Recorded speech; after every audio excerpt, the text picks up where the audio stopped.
Yes, आज अपन बात करेंगे क्लास 10th की केमिस्ट्री का जो लेसन है 7 नंबर, जिसमें atomic theory and periodic table and their periodicity अर्थात परमाणु सिद्धांत एवं तत्वों का आवर्ती वर्गीकरण व गुणधर्म। इससे पहले आपने केमिस्ट्री का ही एक लेसन लिया था, जिसमें था कार्बन एंड इट्स कंपाउंड। ठीक है, आज अपन उससे नेक्स्ट जो लेसन है, अगला जो टॉपिक है वो ले रहे हैं परमाणु सिद्धांत तत्वों का आवर्ती वर्गीकरण व गुणधर्म, जिसमें सबसे पहले अपन यहाँ पे जो बात करेंगे वो करेंगे एटम की। परमाणु जो है शुरुआत में इसकी खोज कैसे हुई, इस परमाणु के बारे में क्या क्या सिद्धांत दिए गए, उसके बारे में अपन बात करेंगे। तो सबसे पहले आविष्कार परमाणु का कैसे हुआ। आज अपन जो एटम लेते हैं उसमें अपन सब जानते हैं कि एटम के सेंटर में नाभिक होता है, बाहर नाभिक में प्रोटॉन न्यूट्रॉन होते हैं, बाहर कक्षक होते हैं, कक्षकों में इलेक्ट्रॉन होते हैं। ये डेवलप होने के बाद जो बताया गया है एटम के बारे में ये है। शुरुआत में ये सारी बातें, इन सभी बातों की जानकारी नहीं थी।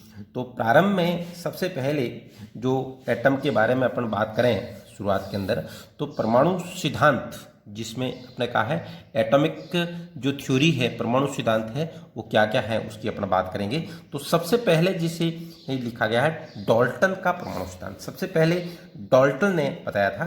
डाल्टन ने ये कहा था कि परमाणु जो है वो बहुत ही अपन कहेंगे, जो कोई भी अपन यूँ कह दें यार, कोई भी पदार्थ है वो छोटे छोटे पार्टिकल जो है उनसे मिलकर बना है, और वो छोटे छोटे पार्टिकल जो हैं उन्हीं को क्या कहते हैं, परमाणु कहते हैं। अर्थात उसने ये कहा कि परमाणु जो है, ध्यान दें बात को, परमाणु जो है उसको अपन और आगे स्मॉल पार्टिकल के अंदर डिवाइड नहीं कर सकते हैं। तो कहने का सबसे सूक्ष्मतम जो पार्ट है, सबसे सूक्ष्मतम जो कण है, उसको क्या कहते हैं, अपन कहेंगे परमाणु कहते हैं। जिसे या लिखा आपने लिखा है कि प्रत्येक पदार्थ जो है, प्रत्येक पदार्थ की जो स्मॉल पार्टिकल, छोटे छोटे कण जो है मिलकर जो बना है, ठीक है ना, जिसे परमाणु कहते हैं। ठीक है, परमाणु को अपना कहेंगे आगे जो है उसको और डिवाइड नहीं कर सकते। तो डाल्टन की थ्योरी के अनुसार यही अर्थ हुआ कि भाई सबसे सूक्ष्मतम कण जो है, सबसे सूक्ष्मतम जो कण है वो उसी क्या कहा डाल्टन ने, परमाणु है, जिसको आगे डिवाइड नहीं कर सकते। इसने ये कुछ और इसकी जैसे पॉइंट लिखे हैं, अपन बात करेंगे। जिसे पहले अपने ये पहला जो पॉइंट उसने दिया था कि पहले पॉइंट दिया था ये है कि सबसे जो अति सूक्ष्म पार्ट कण जो है, ठीक है, जो बिल्कुल सूक्ष्मतम पार्टिकल जो है जिसको अपन जानते हैं परमाणु का। दूसरी उसने बात ये कही थी यहाँ पर, उसने ये कहा था कि भाई एक ही तत्व जो है उसके सभी परमाणु जो है उनका भार है, आकार है, रासायनिक गुणधर्म है, उनकी सबकी समान होंगी। जैसे मैं ये इसको इस तरीके से यदि आपको समझाऊं, जैसे एक कार्बन परमाणु ले लिया, तो कार्बन परमाणु जितने भी होंगे, जितने भी कार्बन के परमाणु होंगे उन सब का भार समान होगा, साइज समान होगी, रासायनिक गुणधर्म समान होगा। चाहे आप कार्बन ले लें, नाइट्रोजन ले लें, ऑक्सीजन ले लें, आयरन ले लें, कोई भी ले लें। यदि अपन कह रहे हैं कि ये जैसे परमाणु है, ठीक है, ये परमाणु है, ये कार्बन का परमाणु, नाइट्रोजन का परमाणु, ऑक्सीजन का परमाणु, आयरन का परमाणु, तो ये परमाणु जो कार्बन के कहने का, कार्बन के नाइट्रोजन से कंपेयर नहीं कर रहा हूं मैं, कार्बन का परमाणु जो होंगे जितने भी, उन सब का अपन क्या कहेंगे, सभी परमाणु जो होंगे वो उनका भार समान होगा। ठीक है, भार समान होगा, उनका आकार एक जैसा होगा, उनकी रासायनिक गुणधर्म भी एक समान होगी। ठीक है ना, किसकी बात कर रहे हैं, एक ही तत्वों के सभी परमाणु। जैसे कार्बन है का जो है उस कार्बन के सभी परमाणु, नाइट्रोजन है तो नाइट्रोजन के सभी परमाणु, ऑक्सीजन है तो ऑक्सीजन के सभी परमाणु है जो है वो समान होंगी, उनके आकार समान होगा, उनका भार समान होगा, उनकी रासायनिक गुणधर्म समान होगी। ठीक है, अगले उसने पॉइंट ये बताया था, ये कह रहा है कि भाई जो भिन्न भिन्न तत्व हैं, ठीक है, जैसे मैं ये कहूं, जैसे ये ऊपर वाला लिखा कार्बन नाइट्रोजन की बात करें तो भिन्न भिन्न तत्वों जैसे कार्बन, नाइट्रोजन, ऑक्सीजन, फिर भिन्न भिन्न तत्वों का जो आकार होगा, जैसे कार्बन का आकार अलग होगा, नाइट्रोजन का अलग हुआ, कार्बन की रासायनिक गुणधर्म अलग होंगे, नाइट्रोजन के अलग होंगे, ऑक्सीजन के अलग होंगे, आयरन के अलग होंगे, तो इनका आकार अलग होगा, इनका भार अलग होगा, इनका गुणधर्म अलग होगा। तो वो कह रहा है कि एक ही तत्वों के हैं। ये जो सेकंड और थर्ड जो पॉइंट बताया है, उसने कहा भाई एक ही तत्व, जैसे सभी कार्बन कार्बन के ले लो, मैं कार्बन कार्बन कार्बन जो सारे कार्बन कार्बन की ही बात करूं यदि, तो सब एक ही तत्वों के सभी परमाणु जो होंगे, एक ही तत्वों के, जैसे सभी कार्बन ले लें, एक ही तत्वों के सभी परमाणु होंगे, उनका तो भार ही समान होगा, आकार ही समान होगा और रासायनिक गुणधर्म समान होंगे। लेकिन भिन्न भिन्न तत्व होंगे, जैसे कार्बन, नाइट्रोजन ले लें, आयरन ले लें, कॉपर ले लें, एल्यूमिनियम ले लें, भिन्न भिन्न तत्वों के जो परमाणु होंगे उनका अपन कहेंगे परमाणु भार अलग होगा, उनका आकार अलग होगा, रासायनिक गुणधर्म भी उनके भिन्न भिन्न होंगे। समझ गए बात को? तो ये दो जो पॉइंट बात थी कि भाई एक ही तत्वों के सभी परमाणु हैं या भिन्न भिन्न तत्वों के परमाणु हैं। भिन्न भिन्न तत्वों के परमाणु हैं तो उनका भार, आकार, रासायनिक गुणधर्म सब अलग होंगे, और एक ही तत्वों के परमाणु हैं तो आकार, भार, रासायनिक गुणधर्म समान होंगे। समझ बात को? अगली बात जो डाल्टन ने बताई थी, उसने ये कहा था, जिसे कह रहे कि भाई जो अलग अलग जो तत्व है, ठीक है, अलग अलग तत्वों के परमाणु हैं, वो आपस में सरल अनुपात में योग करके एक यौगिक बना लेते हैं। ठीक है, जैसे मैं ये कहूं, जैसे ये कार्बन है, ये ऑक्सीजन है, ये आपस में मिलके क्या बना दिया, CO2 बन गया। ठीक है, अलग अलग तत्व, ये लेकिन अलग अलग तत्वों के परमाणु, अलग अलग तत्वों के परमाणु पूर्ण संख्याओं के सरल अनुपात में संयोग करके क्या बनाते हैं, यौगिक। जैसे ये कार्बन ले लिया, ऑक्सीजन ले लिया, ठीक है, सरल अनुपात में एक परमाणु कार्बन का एक ऑक्सीजन मिलके CO2 बन गया। समझ गए? इसी प्रकार कोई भी ले लें, मैंने माना कि ये Mg ले लूं प्लस क्लोरीन ले लूं, क्या बना दिया, MgCl2 आ गया। ठीक है, MgCl2 आ गया। तो क्या हुआ, ये हुआ ना कि अलग अलग तत्वों के परमाणु, ठीक है, अलग अलग तत्वों के परमाणु जो है वो छोटे छोटे अपने पूर्ण संख्याओं में, जैसे ऑक्सीजन का ये परमाणु की जगह अपने अणु ले लिया, जैसे ये ऑक्सीजन का ये दो परमाणु मिलकर एक अणु बन गया, ये क्लोरीन के दो परमाणु मिलकर एक अणु बन गया। ठीक है, लेकिन ऑक्सीजन ये जो O2 अणु बना है, ये परमाणु तो इसमें ऑक्सीजन है, तो कार्बन और ऑक्सीजन मिलकर CO2 बना दिया। तो एक सरल अपन कह सकते हैं यहाँ पर जो तत्व है, वो तत्वों के परमाणु हैं, वो आपस में एक सरल अनुपात में जो संयोग करके, ठीक है ना, एक यौगिक बना देते हैं। इस तरीके से अपन कह सकते हैं। दूसरी अगली उसने बात बताई थी कि भाई रासायनिक अभिक्रियाओं में परमाणु जो होंगे केवल पुनर्व्यवस्थित होते हैं, उन्हें रासायनिक अभिक्रिया न तो बनाया जा सकता है न ही नष्ट किया जा सकता है। वही सेम बात यहाँ पर भी अपन कर रहे हैं।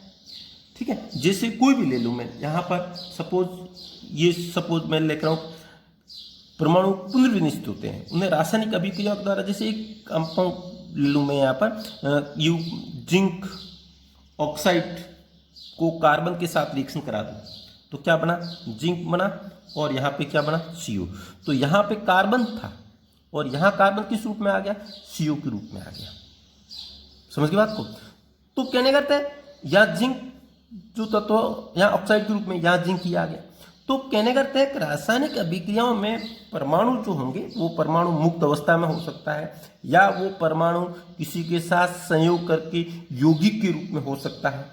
ठीक है, तो क्या होगा, जैसे ऊपर वाला ये लिया मैंने, ये कार्बन एक परमाणु है, ऑक्सीजन के साथ योग किया तो क्या बना दिया, यहाँ पे CO2 बना दिया। तो इसका अर्थ क्या हुआ, यहाँ पे ये तो कह रहा है रासायनिक अभिक्रियाओं में, इसने पॉइंट क्या लिखा, रासायनिक अभिक्रियाओं में परमाणु केवल पुनर्व्यवस्थित होते हैं, उन्हें रासायनिक अभिक्रियाओं के द्वारा न तो बनाया जा सकता है, जैसे अपन चाह रहे हैं कार्बन को रासायनिक अभिक्रिया के द्वारा बनाए, पॉसिबल नहीं है। ऑक्सीजन को रासायनिक, जैसे O एलिमेंट को बनाए, पॉसिबल नहीं है। अपन कहेंगे कार्बन को अपन कहेंगे नष्ट कर दें, पॉसिबल नहीं है। कार्बन को क्या करेंगे, कार्बन को जलाएंगे तो CO2 के रूप में निकलेगा, CO के रूप में रहेगा। जैसे मेरा कहने का तो ये कार्बन है, ठीक ठीक है। आप इस कार्बन का माना कि ऑक्सीजन के साथ दहन कराते हो, ठीक है, ये तो कराया आपने, कार्बन का क्या कराया, ऑक्सीजन के साथ अपन सपोज दहन करवा दें इसका, ठीक है, दहन करा दे, क्या बन गया यहाँ पे CO2 बना, ठीक है। तो इसका अर्थ क्या हुआ, ये कार्बन, यहाँ पर भी कार्बन है, कार्बन नष्ट नहीं हुआ, लेकिन कार्बन एलिमेंट से एक रूप से दूसरे रूप में अर्थात CO2 के रूप में चला गया, ठीक है ना। तो यही बात कही गई है कि रासायनिक अभिक्रियाओं में परमाणु जो है केवल पुनर्व्यवस्थित होते हैं, परमाणु पुनर्व्यवस्थित होते हैं। जैसे कार्बन है CO2 के रूप में आ गया, कार्बन है CO के रूप में आ गया, ठीक है, कार्बन है CO के रूप में आ गया, कार्बन है CO2 के रूप में पुनर्व्यवस्थित होते हैं। उन्हें रासायनिक अभिक्रिया के द्वारा न तो बनाया जा सकता है और न ही नष्ट किया जा सकता है। अपन कहेंगे कार्बन को नष्ट कर दें, बिल्कुल समूल खत्म कर लेंगे तो पॉसिबल है। हाँ, कार्बन को अपन एक रूप से वो दूसरे रूप में चेंज होता जाएगा, कार्बन जो है वो एक रूप से दूसरे रूप में चेंज होता जाएगा। तो अपन कह रहे हैं उसको परमाणु को नष्ट अपन नहीं कर सकते, एटम को नष्ट नहीं कर सकते। तो ये सबसे पहले बातें जो बताई थी वो किसने बताई थी, डाल्टन ने बताई थी परमाणु के बारे में, जिसे कहा था सबसे सूक्ष्म कण है, इसको आगे विभाजित नहीं कर सकते हैं। एक ही तत्वों के जो परमाणु होंगे उनका भार आकार समान होगा, लेकिन अलग अलग तत्वों के जो परमाणु होंगे उनके अपन कहेंगे भार आकार रासायनिक गुणधर्म अलग अलग होंगे, ठीक है। और बाकी अपन कह सकते हैं तत्व जो हो गए, जो है परमाणु है, वो न तो अपन का नष्ट कर सकते हैं न उनको बना सकते हैं। ये तो रासायनिक अभिक्रियाओं में जो है एक रूप से दूसरे रूप में चेंज, एक फॉर्म से दूसरे फॉर्म के अंदर चेंज होते जाते हैं। जैसे कार्बन का दहन कराया तो कार्बन CO2 ग्रुप में चला गया, लेकिन कार्बन यहाँ पर भी है, कार्बन यहाँ पर है। तो ये कुछ बातें थी जो अपने डाल्टन ने बताई थी, इसके बारे में बात की थी। अब अपन आगे और इससे लें, डाल्टन ने कई सारी बातों को एक्सप्लेन नहीं कर पाया, वो डाल्टन ये केवल इतना ही बता पाया कि एक स्मॉल पार्टिकल है, सूक्ष्म कण है, जिसको उसने कहा परमाणु है, इसको अपन नष्ट नहीं कर सकते हैं। एक ही तत्वों के परमाणु होंगे, एक ही तत्वों के परमाणु होंगे, समान होंगे, ये सारी बातें बताई थी, लेकिन वो नहीं बता पाया कि परमाणु के अंदर क्या है। समझ बात को, ये नहीं बताया परमाणु के अंदर क्या है, उस परमाणु जो पार्टिकल है उसके अंदर क्या है। इसके आगे और अपन आगे जो थ्योरी डेवलप की गई थी, ठीक है, उसमें जो बताया था वो था थॉमसन का। हाँ भाई, तो थॉमसन ने क्या बताया, थॉमसन ने जो डाल्टन ने परमाणु सिद्धांत दिया था उसको और आगे उसने डेवलप किया था। उसने कहा कि जो एक परमाणु है वो एक धनावेशित भाग का एक गोला है। समझ बात को, एक गोला है।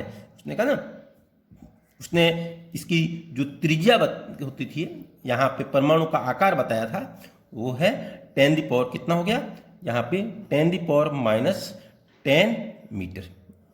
ये साइज होगी, ये क्या रहेगी अपने पास है, साइज ऑफ एटम, ठीक है। साइज का अर्थ ये हुआ, एटम की साइज से अर्थ क्या हुआ, एटम की साइज का अर्थ है उसका रेडियस, ये रेडियस त्रिज्या, ठीक है। साइज से अर्थ क्या हो गया यहाँ पर, त्रिज्या कितनी हो गई यहाँ पे एटम की, 10⁻⁻10 मीटर, ठीक है।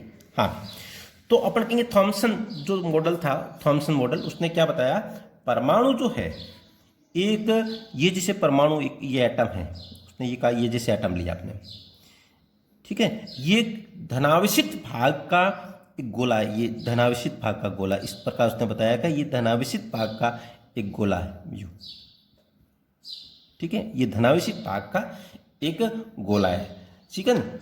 और फिर उसने ये बताया था इस धनावेशित भाग के गोले के अंदर, समझ रहे हो, इस धनावेशित भाग के गोले के अंदर जो है यहाँ पर इसमें इलेक्ट्रॉन जो है वो डिस्ट्रीब्यूट रहते हैं। जैसे ये जो धनावेशित भाग का जो गोला है इसके अंदर ये इलेक्ट्रॉन इस तरीके से, यहाँ पर ये इलेक्ट्रॉन, ठीक है, उसने ये बताया ये इलेक्ट्रॉन, ठीक है। उसने क्या कहा कि भाई ये एक धनावेशित भाग का गोला है, ठीक है, जिसमें ऋणावेशित भाग के रूप में जो है वो एक इलेक्ट्रॉन इसमें डिस्ट्रीब्यूट रहते हैं। समझ रहे बात को, तो आपको बता दें वापस, थॉमसन ने ये बताया कि एक धनावेशित भाग का गोला है जिसके अंदर ये इलेक्ट्रॉन डिस्ट्रीब्यूट रहते हैं, वितरित रहते हैं, इसी को उसने क्या कहा, plum pudding model. Plum pudding model. Plum pudding model का अर्थ ये होता है, इसको तरबूज मॉडल या बूंदी के लड्डू जो होते हैं ना, ठीक है, उसी को भी कहते हैं। कि जैसे अपन ये कहें, यदि तरबूज को अपन काट दें, तरबूज को काट दें, तो आप ये मान लो कि ये इलेक्ट्रॉन जो है ना, ये उसके बीज है। जिस प्रकार से तरबूज के अंदर बीज डिस्ट्रीब्यूट किससे रहते हैं, वितरित कैसे रहते हैं, उसी प्रकार उसने कहा कि इसके अंदर इलेक्ट्रॉन वितरित रहते हैं, इलेक्ट्रॉन डिस्ट्रीब्यूट रहते हैं एटम के अंदर, ठीक है। या अपन यूँ कहते हैं बूंदी का जो लड्डू लें, ठीक है, उस बूंदी जो है वो तो धनावेशित भाग मान लें, वो पूरा लड्डू धनावेशित भाग है। उसके अंदर यदि इलायची के दाने डाल दें अपन, तो उस बूंदी जो होगी ना, उसके बीच में इलायची के दाने आ जाए, तो वो उसको क्या कहते हैं, इलेक्ट्रॉन। तो बूंदी के लड्डू की तरह मान लें, या ये तरबूज के जो बीज वितरित होते हैं उसकी तरह मान लें। तो ये इस तरीके से उसका नाम दे दिया प्लम पुडिंग मॉडल। हाँ भी, दूसरी, थॉमसन ने ये कहा इसमें जो धनावेशित ऋणावेशित की मात्रा जो होती है समान होती है। समझ बात को, उसने क्या कहा, जिसे धनावेशित और ऋणावेशित की मात्रा समान होती है, इसलिए परमाणु जो है वो कैसा है, उदासीन है, ठीक है। अर्थात परमाणु को उसने कहा ये उदासीन है। क्यों? क्योंकि इसमें धनावेशित और ऋणावेशित की जो मात्रा है वो समान है। समझ बात को। आकार की बात पूछ ली जाए, आपको कई बार पूछ लेते भाई परमाणु की त्रिज्या क्या है, आकार क्या है, तो ये बता दो।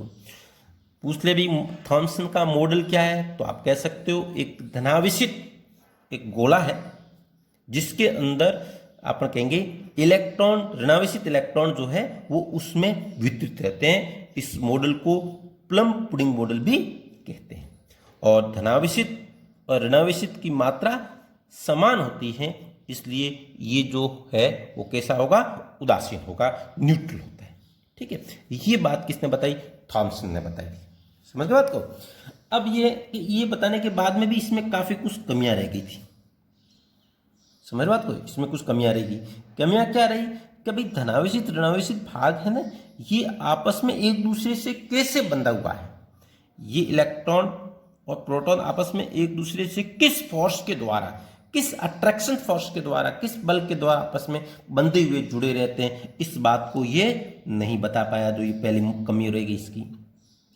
दूसरी, इसकी परमाणु की स्टेबिलिटी, भाई बात हुई आगे पहले वाले पॉइंट को ही है, अर्थात जब इलेक्ट्रॉन और प्रोटॉन के अट्रैक्शन फोर्स को नहीं बता पाया, ये आपस में एक दूसरे से किस फोर्स के द्वारा जुड़े हुए, किस बल के द्वारा जुड़े हुए हैं, इसको नहीं समझा पाया, तो वो स्थायी कैसे है, अर्थात उसकी स्टेबिलिटी को नहीं समझा पाया।